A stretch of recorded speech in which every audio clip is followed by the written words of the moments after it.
As they are here at Bramlage, and Kansas State has been terrific. And nothing says Big 12 college basketball like a girl in a chicken mask. As we are set for the start of the second half. Speaking of not wearing a mask, Will Spradling with a broken nose, suffered in the first half, starts the second half. That is impressive. In and out on the first attempt of the second half by Sheldon McClellan.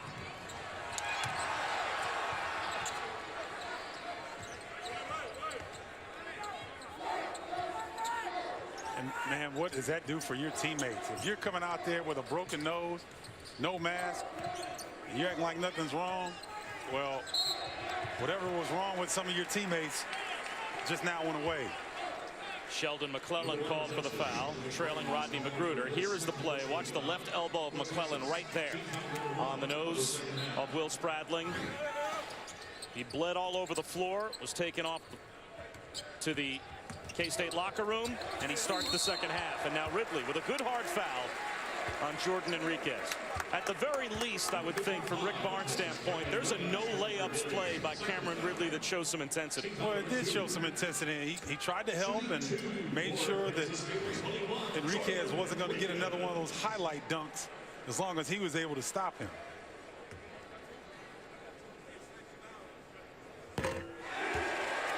Jordan Enriquez averaging just under 2 blocks a game this season. Last year made the Big 12's all-defensive team, as he was number 2 in the conference at 2.4 blocks per game.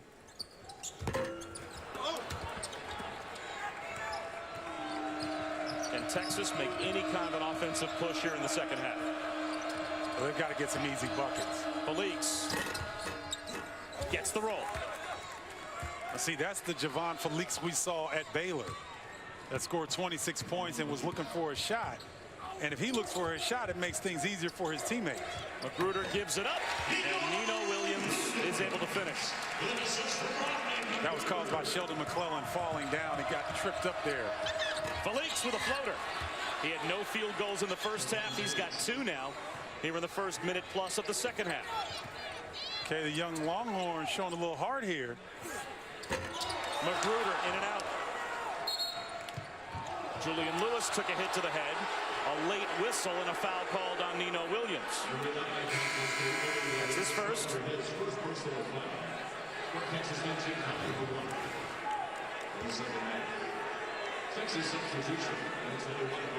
Yeah, so I don't know. I don't know about that. That's a little bit of acting going on right there. Delayed call as well, so Texas gets a break. But what happens, Bob, you make your own breaks if you're playing hard. Texas is all of a sudden aggressive, especially Felix. There goes Felix again. 6 points in the first 90 seconds of the second half. Angel Rodriguez campaigning for Felix, using the elbow to hook on that drive as he came up the floor.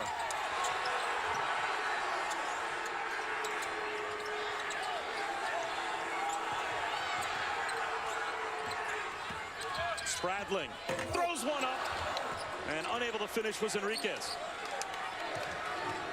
For a moment it looked like that might have been a floater of a shot, but it was a pass to Enriquez, and he couldn't complete the alley-oop.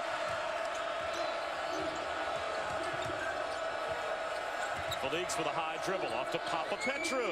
He hits a 3. A little light by Texas to start off the second half. They're down by 13. You see what's happening right now when Felix, when he is aggressive offensively, it makes it easier on his teammates. They can't zone in on Sheldon McClellan and Juice Lewis. Magruder, that's his first bucket, plus the foul. Foul on McClellan. That's his third.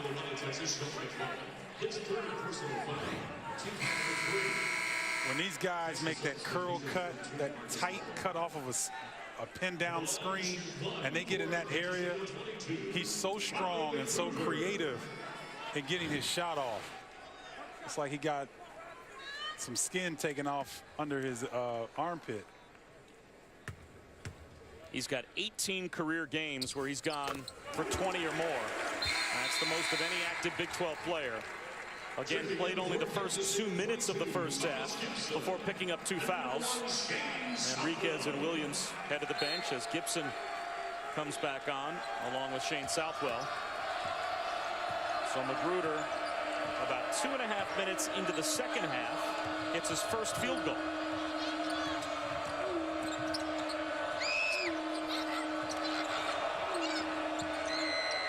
Petru.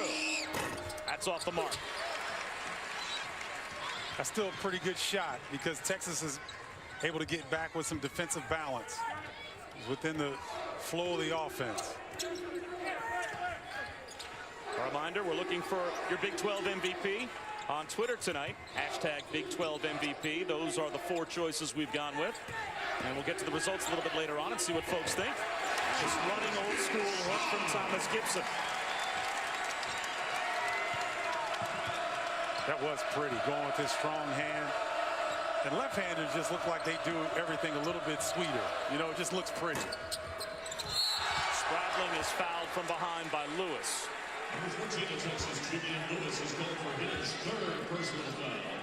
You see Gibson squaring the defense up, getting where he wants to on the floor. Very difficult to keep him out of the post area at 275. Once he gets momentum, very difficult to stop. That foul on Lewis was his 3rd. There's the lob. Magruder can't finish. Well defended by DeMarcus Holland and maybe underthrown a bit by Spradling.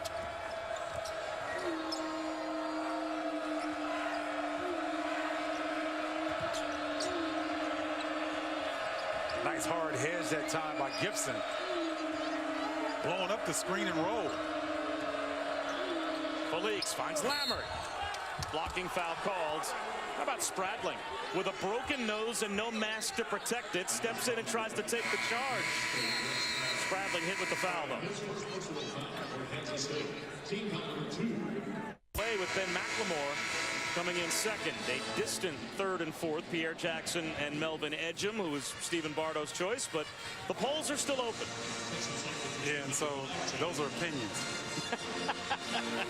No, but I can understand why people would say that. And Rodney Magruder's having an outstanding season. And you mentioned it, the #1 pick in the draft, barring something crazy happening in college basketball, will be Ben McLemore of Kansas.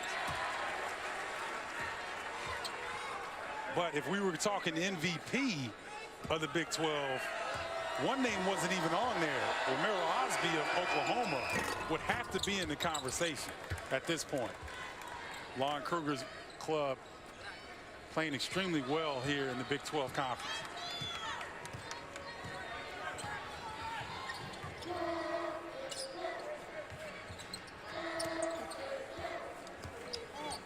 So right now, Spradling a little under the weather, probably not going to be as aggressive.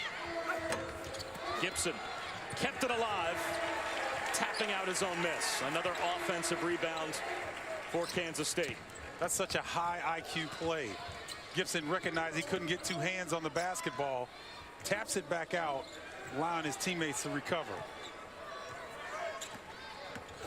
Rodriguez on the drive, no good. Gets his own miss outside Magruder. That comes up short. Look at Rodriguez.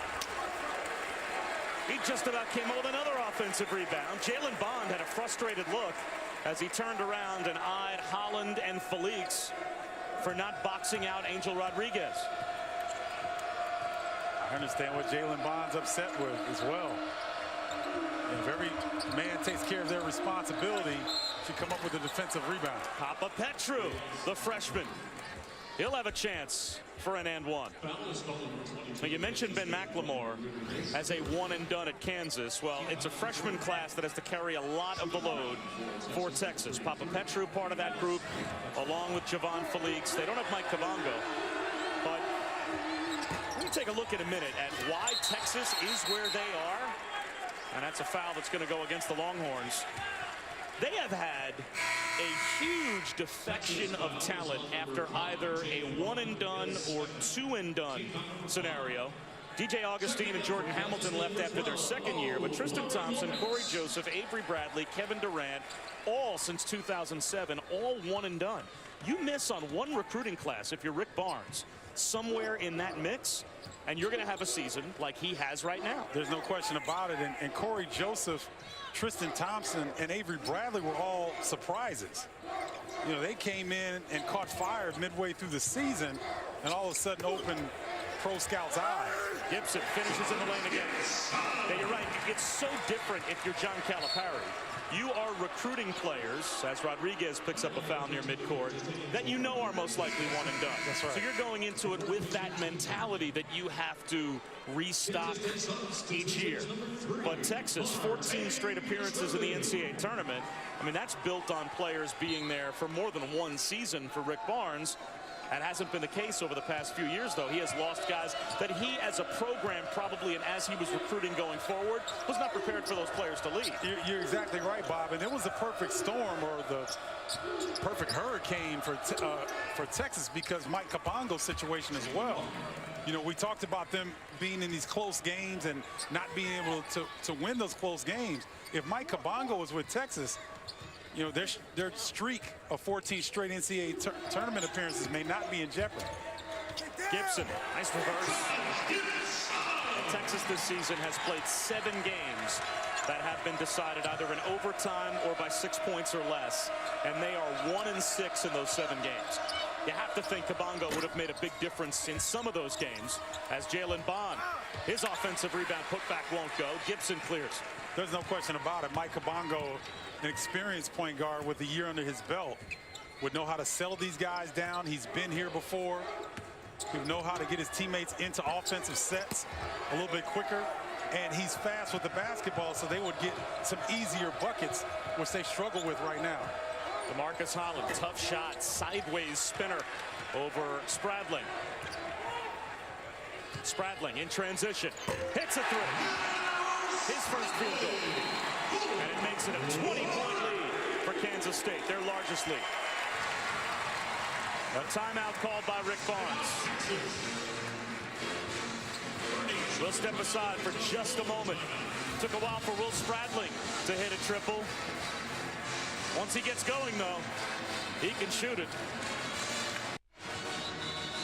13 points and 7 rebounds for Thomas Gibson as he came off the bench tonight for the first time in the last 14 games. Maybe Bruce Weber was trying to send a message to Thomas Gibson by not starting him.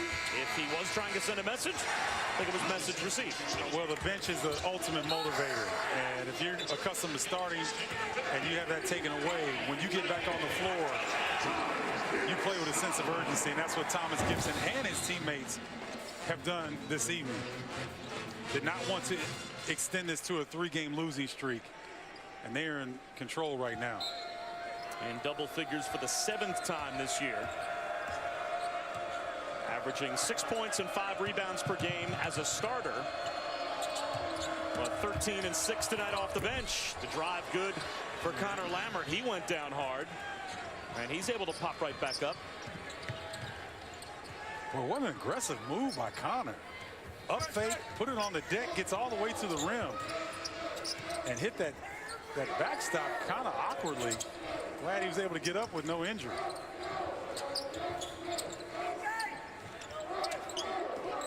Southwell for 3. Papa Petru wrestles it away from DJ Johnson. And Johnson was called for the foul. The journey to the tourney is a season-long spotlight on games that will impact the tournament. At 9 Eastern on Saturday, we've got number 1 against number 3. About as good as it gets in the Big Ten. Michigan and Indiana. ESPN's journey to the tourney continues with Michigan, Indiana at 9 Eastern on Saturday night on ESPN and also live on Watch ESPN. Papa Petru, he'll go to the line. Foul called on Nino Williams. I'd be interested to see the stat for this Texas ball club in Big 12 play, Bob. How many shots they've had right at the rim that appear to be down and find its way out.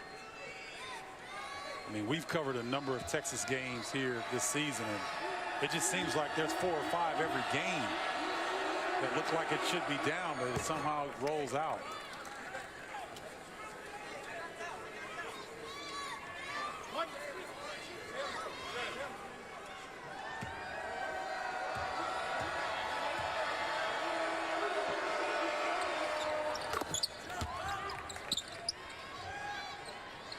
Bob, are you surprised? Will Spradley still in the game? A turnover on full court pressure. Lewis, a chance for a three-point play. So Rick Barnes dials up the pressure. He's got a chance for an old-fashioned three-point play. Rare double team. Looks like it caught Kansas State by surprise that time. That's the fourth foul on Amari Lawrence. And a delayed answer to the question. I was surprised that Will Spradling even started the second half, returned at all. What episode was it? Was it Peter that hit Marcia in the nose with the football? I think when Will Spradling wakes up tomorrow morning, he's going to be having dreams. Oh, my nose. But he is a tough kid. Yes, a broken nose in the first half, comes out, starts the second half. And doesn't want to wear a mask to alert his opponent that he's been injured.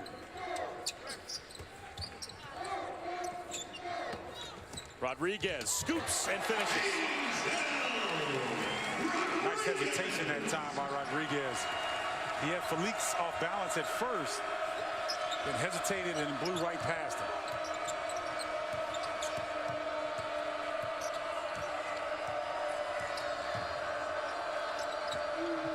Petru attacks the paint, gives it up, offensive foul. Gibson took the charge, and K-State continuing to maintain a big lead.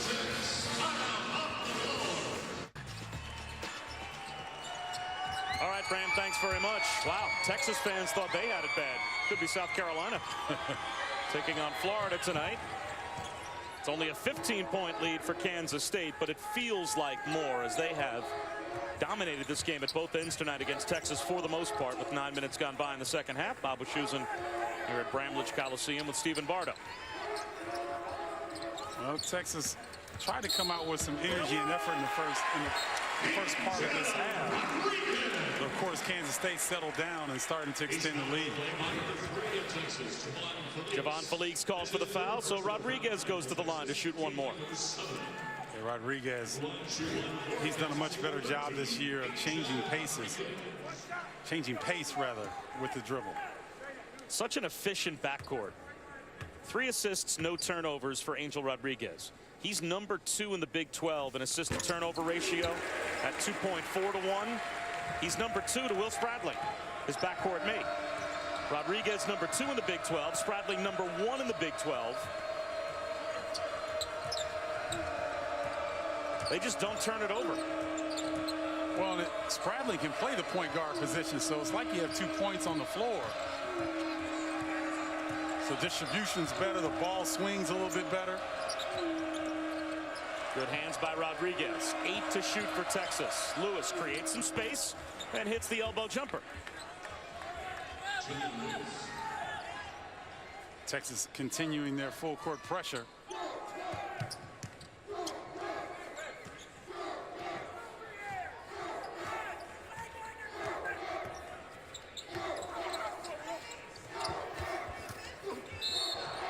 Gibson fouled by Bond. NBA Friday is on ESPN at 7 Eastern. It's the Heat taking on one of the surprise teams this year. The Indiana Pacers were hot for a while, and then at 9:30 Eastern. Have the Lakers been hot at all? Kobe and the Lakers head to Minneapolis to take on the T-Wolves. NBA Friday presented by State Farm on Friday night. Kobe trying to channel his inner magic the last few games. Had 25 assists in his last 2 games, so trying to do everything he can to right the ship out in Tinseltown. Both teams over the limit, so it's a 1-and-1 for Gibson. 18 fouls against Texas. Is that team, in your mind, just ill-conceived? Is Mike D'Antoni now not the right coach for that team? And is there a recipe for the Lakers to turn their season around? I don't think so. I think D'Antoni was not the right fit. Anytime a coach can't utilize a Pau Gasol. Pau Gasol in the Olympics was the best dominant back-to-the-back post player in the Olympics. And if you can't find a way to utilize him, maybe your system is broken.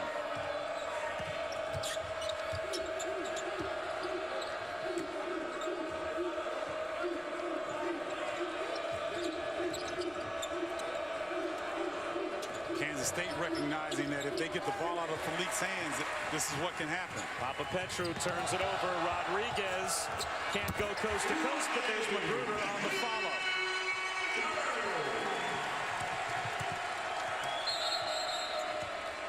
Timeout called by Rick Barnes.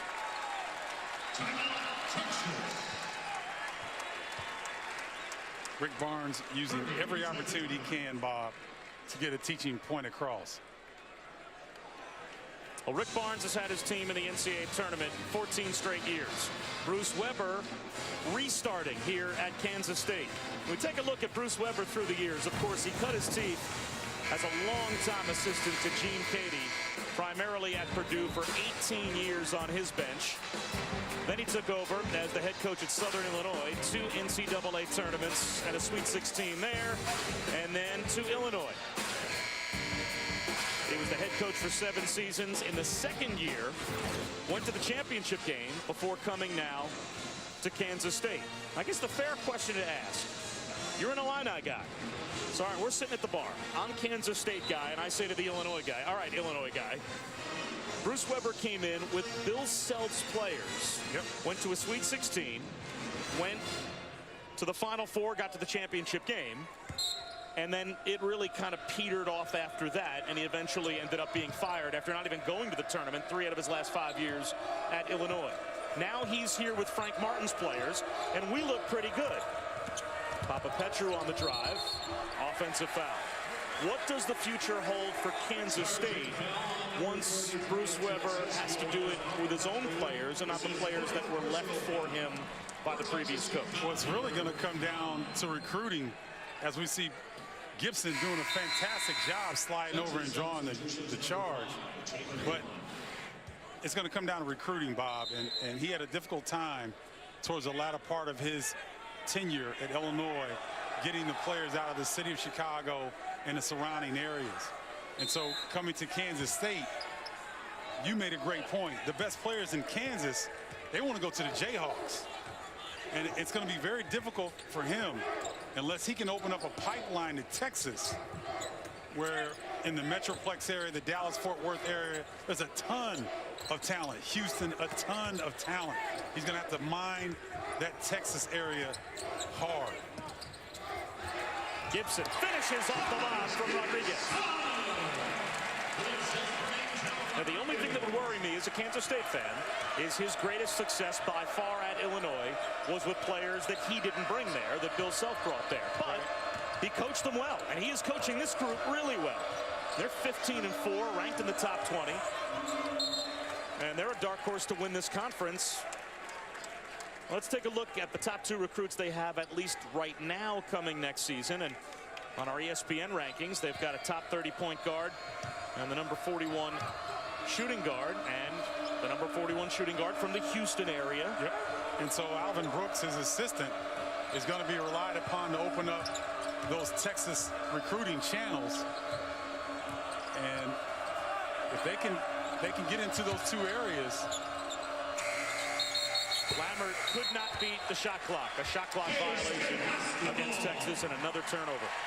16 turnovers in the game for the Horns.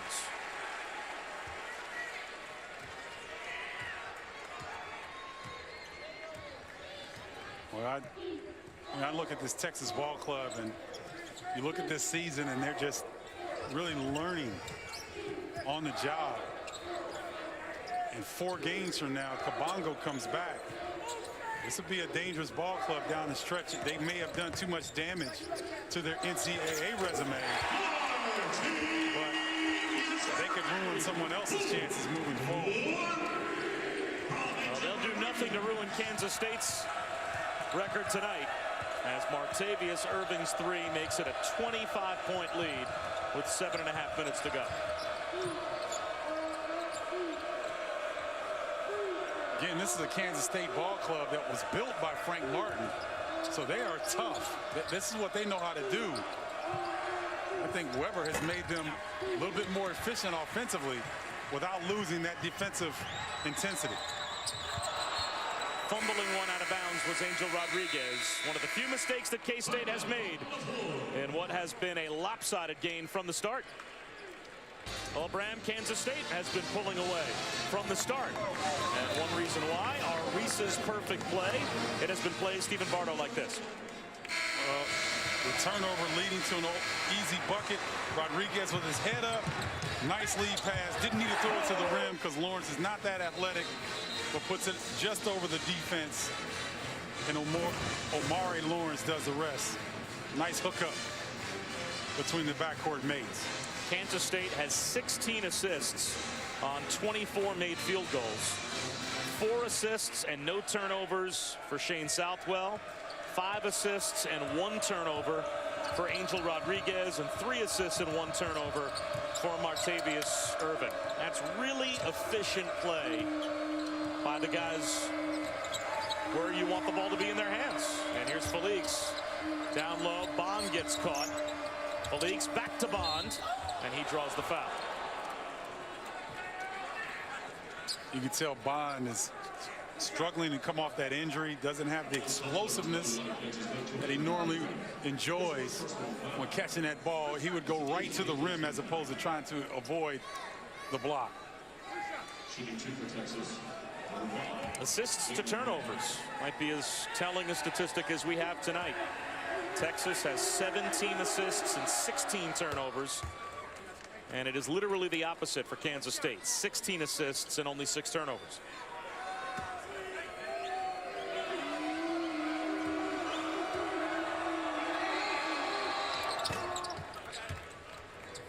Looks like Jalen Bond's going to be on the press again. A 1-2-2 pressure wherever the ball goes in. He comes and traps the first pass.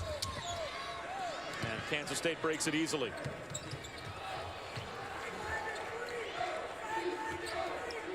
Again, you can hashtag at Big 12 MVP and get your vote in before we reveal the results coming up right after our under 4 timeout. The polls are still open for a few more moments.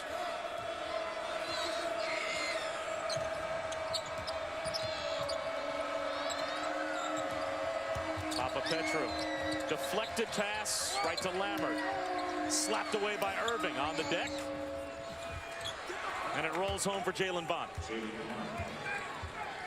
That was a good sequence for Texas. If you're Rick Barnes, you want to see that effort. Stick with the play, which Jalen Bond was able to do that time. But you just want to see good possessions at this point on both sides. If you're Bruce Weber or Rick Barnes, you're not so concerned with the score at this point. But you want to see effort and good possessions each and every time down. Another good possession for Kansas State as Rodriguez sets up Southwell for another 3.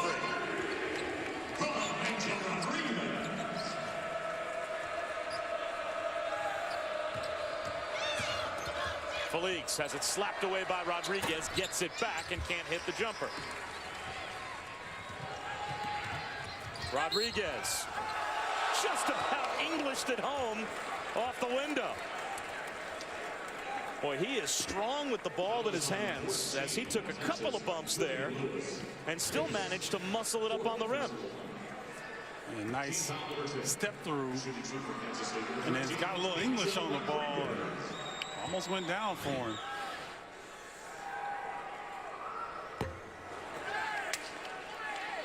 You can see why Kansas State had so much success early in the season, though. Their versatility is impressive. Without Magruder in the first half, they were sharing the basketball, sharing the wealth, creative in how they were getting the ball in the post towards the latter part of the first half to Thomas Gibson, and he established himself in the paint.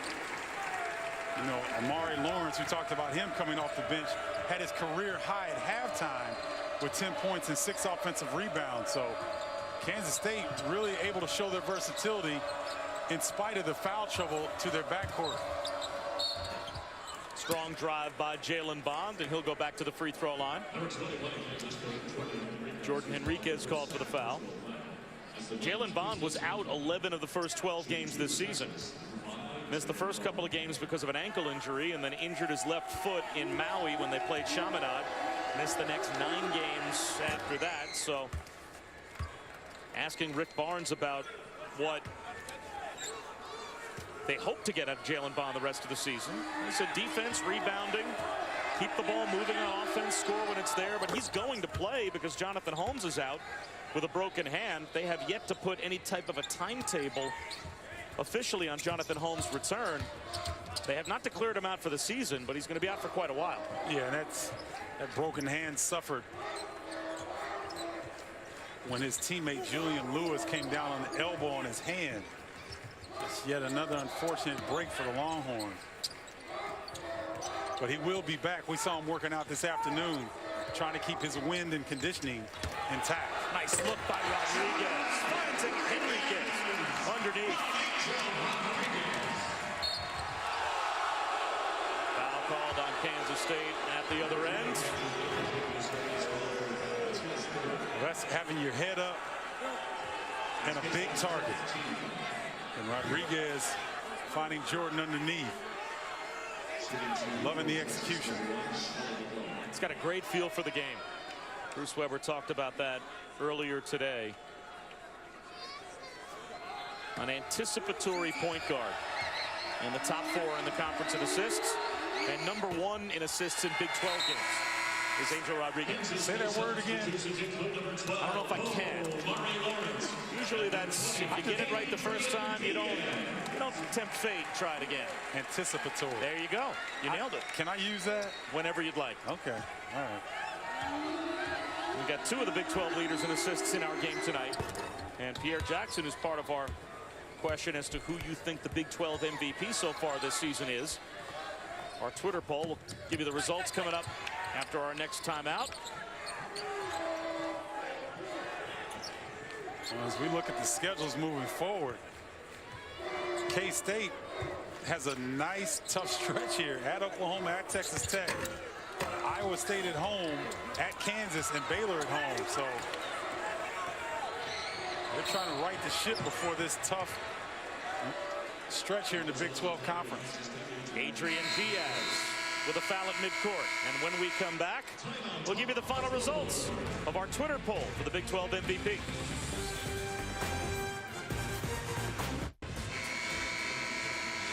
All right, Bram, thanks very much. Well, a quiet night for Rodney Magruder, in foul trouble in the first half, so he's only played 15 minutes.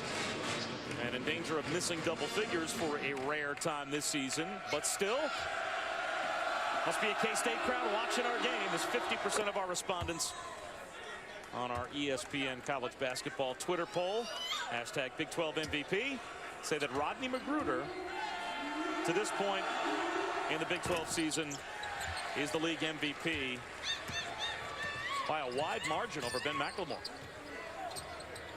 Well, you know, that could be that interstate rivalry situation. But no, Rodney Magruder's having an outstanding year. We're seeing some really good individual performances early on in the Big 12 slate. Shot clock down to 5. Rodriguez behind the back to the corner. Irving got it off and knocks it down.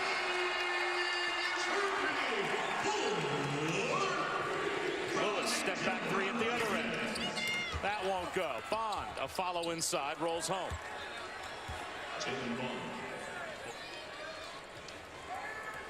Coming up next, international soccer, as Mexico takes on Denmark as soon as we wrap things up here in Manhattan. Irving off to the freshman DJ Johnson. And he takes a pretty hard foul from Julian Lewis. He'll go to the free throw line. And that will foul out Julian Lewis. Well, Kansas State has been fun to watch tonight in terms of sharing the basketball. You know, they look to penetrate, especially Rodriguez, really hard, but he keeps his head up. Irving did the same thing that time. Turned the corner, looked like he had an opportunity. But looked opposite. Found DJ Johnson wide open.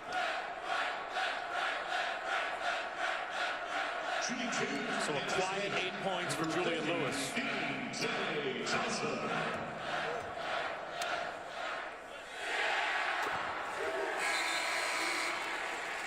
Kansas State substitution number 44, Michael Morris. K.J. Johnson. Bruce Weber and his staff high on this young man right here. A little raw offensively, but all the effort, great body, tremendous upside.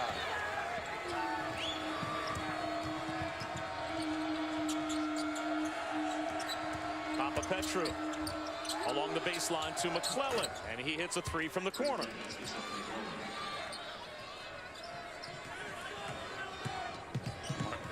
Martavius Irving now getting a chance to run some point.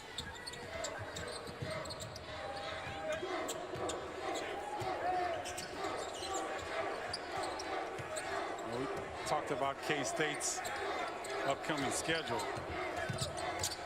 Texas is no cakewalk either. Felix off the miss, off to McClellan. Finds a cutter in Papa Petru, who walked. Texas is about to flunk a road test tonight here at Kansas State, but it is a road test Saturday coming up this week for some of the best teams in the country. Syracuse on the road, always tough at the Peterson Event Center.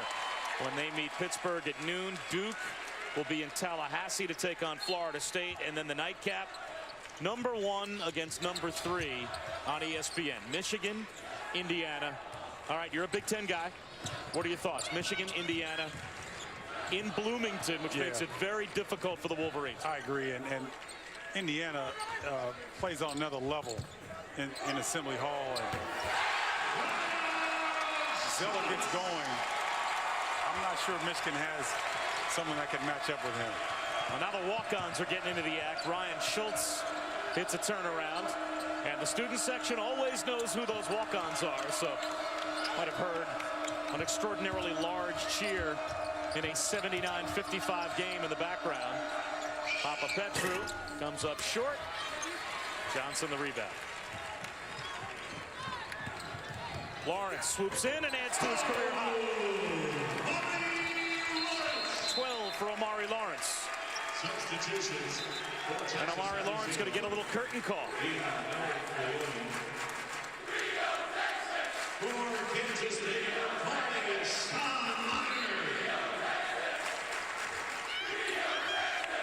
Well, they can say it now that we own Texas, but series history doesn't bode well for that statement.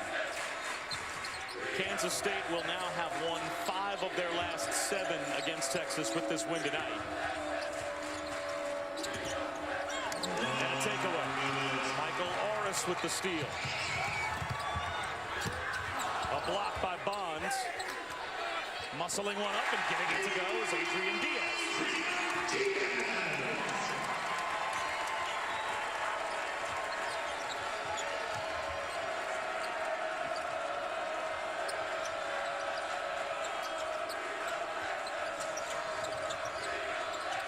Rick Barnes try to regroup before heading off or having TCU come to your place on Saturday.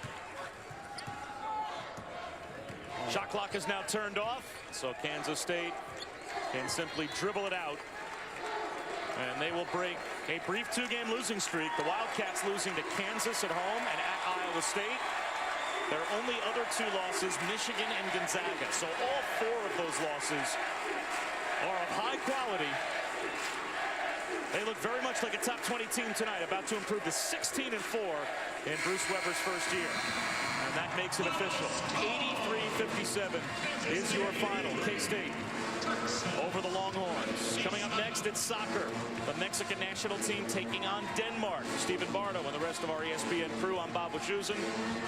Thanks for joining us tonight. So long from Manhattan, Kansas.